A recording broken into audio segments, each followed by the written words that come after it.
investment bank in VA, and I was reporting to this lady. She seemed very nice to me, but along the line she would go back to my boss and to the superior and say things about me.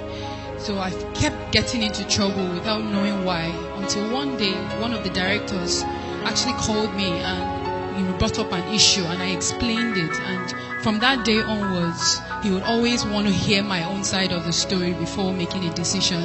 So I saw that guy as somebody that was looking out for the interest of anyone that was oppressed. He didn't like to see people oppressed. And because of that, we became very close as like friends.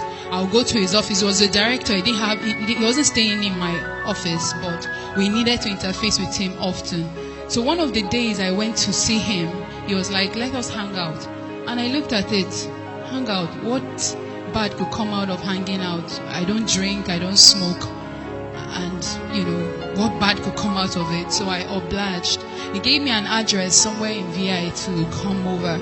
And I went there. I was new in Lagos at the time. I didn't really know so many places. So I went to the address and I realized it was his personal guest house. When I got there, I wasn't actually afraid. Nothing actually came to my mind. And we got there and we started gisting, and he was asking me about work and all that.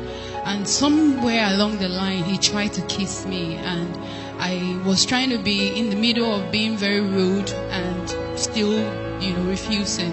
And by the time I was saying no and no, he now became very aggressive and he raped me. I struggled with all my strength, but he raped me.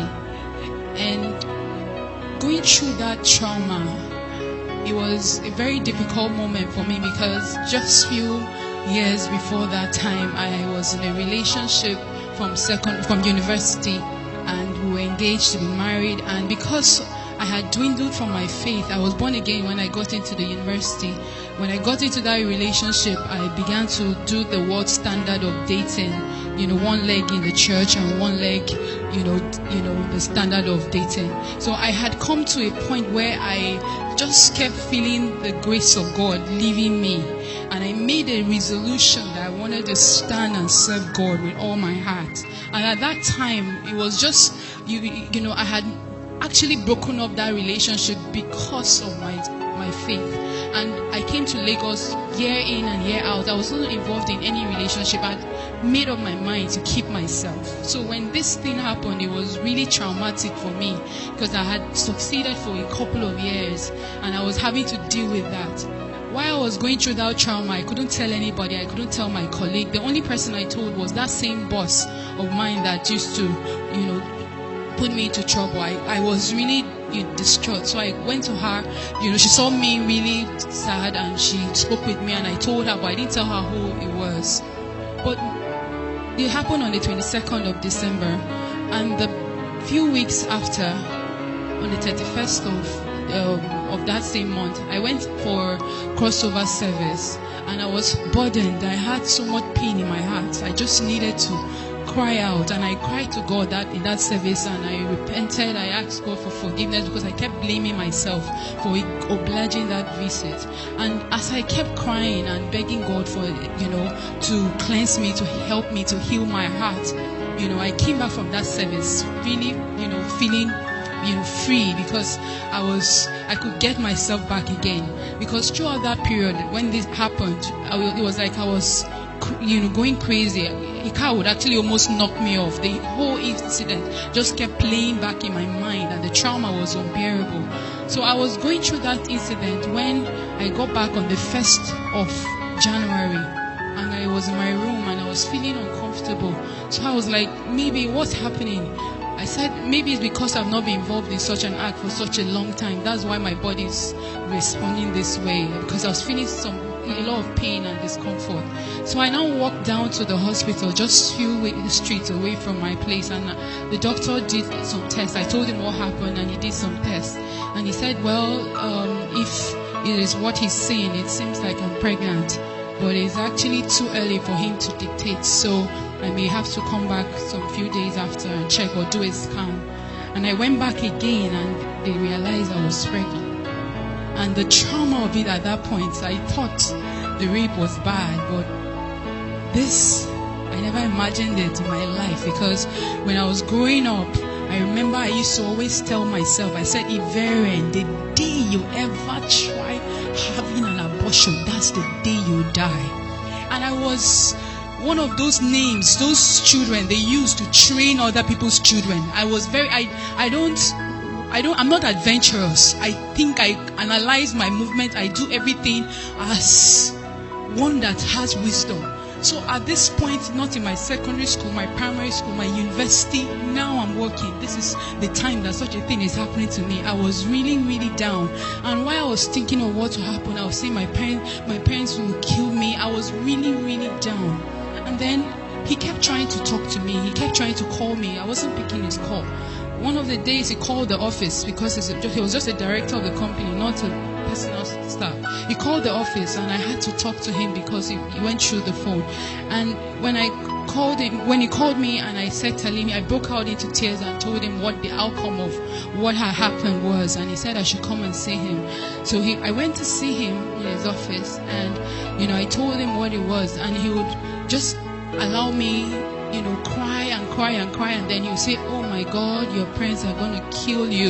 And then I will cry, I will scream out even more. The pain would aggravate me. It got me to a point where, when it got me to a point where I was really, really in so much pain. He now told me, well, there's a way out. I have a friend that can actually help you, and it will be our own little secret. Nobody will know. It will just be our little secret. And I thought about it. Nobody will actually know. My parents won't know. People that have known me all the years will not feel that I was pretending all this while. They would, it was just an easy way out. So I thought about it. He gave me an address to where, his friend would do the procedure.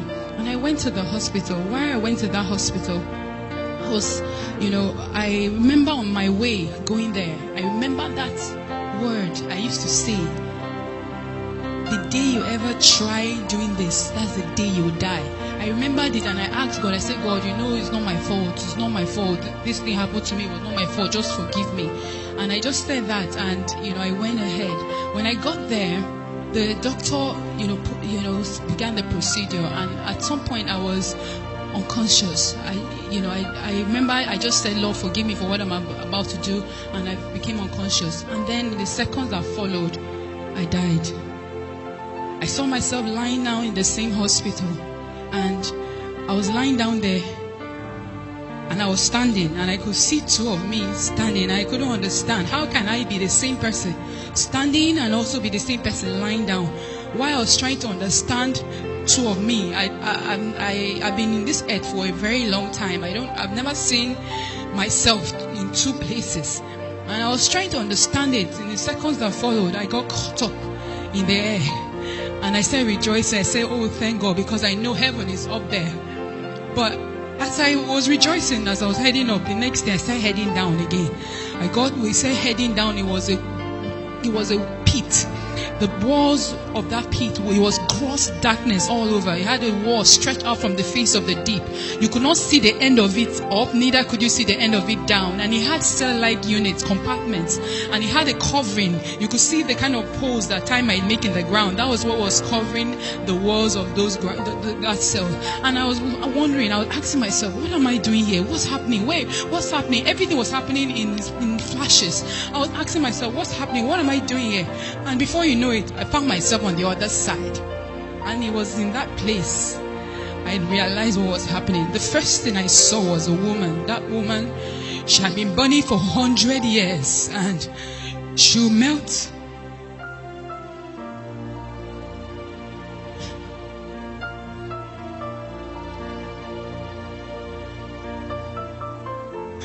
She was burning for 100 years. If you look at the fire, that liquid fire that is like magna from a volcanic eruption, she will melt off. And she was crying with every strength in her and asking God for a second chance, and she will form back again. And she just kept crying and gnashing her teeth. As I was looking at her, it was no longer about what I was looking at. The fire began to ravish me from my head down to my feet. I began to burn and I began to cry, and I was screaming with every strength in me. I was begging God for a second chance, and I was crying out loud. It was in that place certain scriptures became very tangible to me. When the Bible says there will be gnashing of teeth, I found myself gnashing my teeth. I was grinding it and I was screaming, and my shouts were loud. If I shout now, the next shout will be louder, but this energy keeps depleting, but your shouts keep increasing. I was screaming, everybody was screaming, everybody was begging God for another chance. As I was shouting and I was begging God, I remember a few things that occurred there.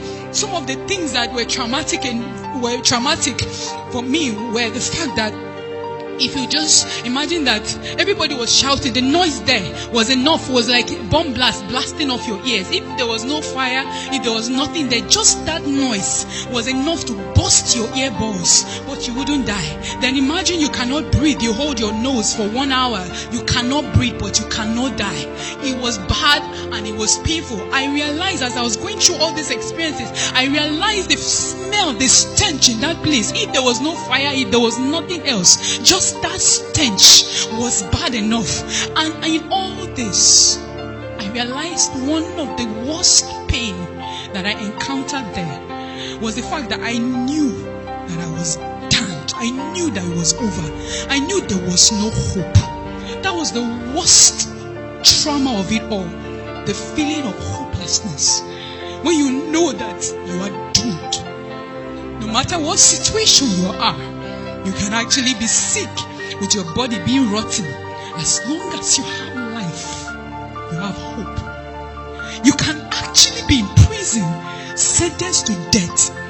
As long as you have hope. As long as you have life, you have hope. But in that place, I knew beyond every reasonable doubt that it was over. That there was no way out. And I was begging God and I was asking God. I said, God, if you can only give me even 1 second. I'm not asking to come back and live on this earth. Just 1 second to say Jesus is Lord and die back. I was begging God. I said, God, I don't even mind if you give me, if I come back. And I come back and I'm lying down. I don't have hands, I don't have legs. I'm eating shit and drinking piss. And people are stamping on me. Just the opportunity to come back and restore my ways. It's enough for me. He asked me, I told him, Lord, it's not my fault. And he said, you made a choice. And you are here because you made a decision. And I kept begging. Everybody was begging, and everybody is still begging there. One of the scriptures that also became tangible to me, the Bible says, blessed is he that believes. A lot of people want to see before they believe. But if most of them saw, they know that hell is real. They are in the belly of hell, but it's over. They cannot make a choice now because they wanted to see before they believe. I kept crying and I kept begging God, and I was asking God the same way everybody was begging God. I asked God, oh, just 1 second, just 1 second. And he asked me a question. He said, how many seconds are in a minute? How many minutes are in an hour? How many hours are in a day? How many days are in a month? How many months are in a year? How many years have you spent on this earth? Weigh those seconds in those years. With this 1 second, you are asking me, which of them is greater? Why is this 1 second now more important to you than all those years? And I was helpless. And I kept begging. Every other person was begging. I asked God, I said, God, I preached heaven and hell when I was in secondary school. When I gave my life to Christ, I was one of those students that believed that Jesus is coming now. Those radicals. I always knew heaven and hell was real. I preached it, but I never knew it was this real. And I asked him, I said, why is it that this thing is so real, but we live our lives like it doesn't exist? And he said that's the trick of the devil. He blindfolds our minds so that we are busy chasing what is not important. And at the end of it all, we realize what is important, but we do not pay attention to what is important. And I kept begging. Every other person was begging. I realized another scripture that says a living dog is better than a dead lion. As long as you are alive, you can make a choice for where you're going to. But once you close your eyes from this earth, it is over. I asked God as I was crying, I was begging, everybody was shouting with all their strength, asking for mercy. I asked him, I said, God, I preach this thing. Just give me this opportunity. Let me go back and preach. Let me go and share this news with other people, because I don't. He now asked me a question. He said, Jesus, the Son of God, came, but the world did not believe him. He said the book of Revelations was written for the world to read, but they don't read it, let alone believe it. He said many have come back with warnings for the world. He said they don't listen. Why would they listen to you? I said, God, you don't understand. I will come back. I will tell everyone and anyone that has ears that it happened to me. And in seconds that followed, I found myself heading back. We got very close to where the hospital was. And then I woke up in my body. Fear gripped me for some days. I felt the only thing I needed to do was just to lock myself up, just be worshiping God and just worshiping him, so that maybe if I eat I will still sin. By talking I will still sin. So I just wanted to lock myself. And he said, no, I brought you up so that you can come and sound the warning. Few weeks after I was so desperate. I would go about, Jesus is coming. But I was sharing it like somebody that was crazy, like somebody that was mad. But I couldn't tell people that have known me over the years, because I didn't want their reputation. I didn't want them to have a wrong reputation of me.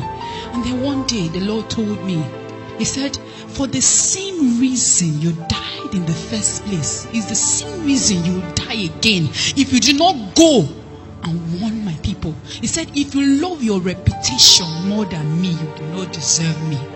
If you love your life, you will lose it. If you lose it, you will gain it. And I cried to God. And after that day, I received boldness. I found myself in Dominion City, and I received the grace and the boldness to share it. Even though it was a struggle, I received the grace to share it. But one of the things that happened to me, which is why one of the grace that happened to me, one of the last scriptures that became tangible to me, why everybody was begging and crying for God to have mercy on them. They were begging for 1 second. 1 second is tick. 1 minute is tick, tick, tick, tick. 60. 1 second. One of the things that became very tangible to me, it says, I have mercy upon whom I have mercy upon. When I die, God gave me a second chance just because of his mercy. Every other person that was burning that day is still burning today. But I'm here by his mercy and by his grace.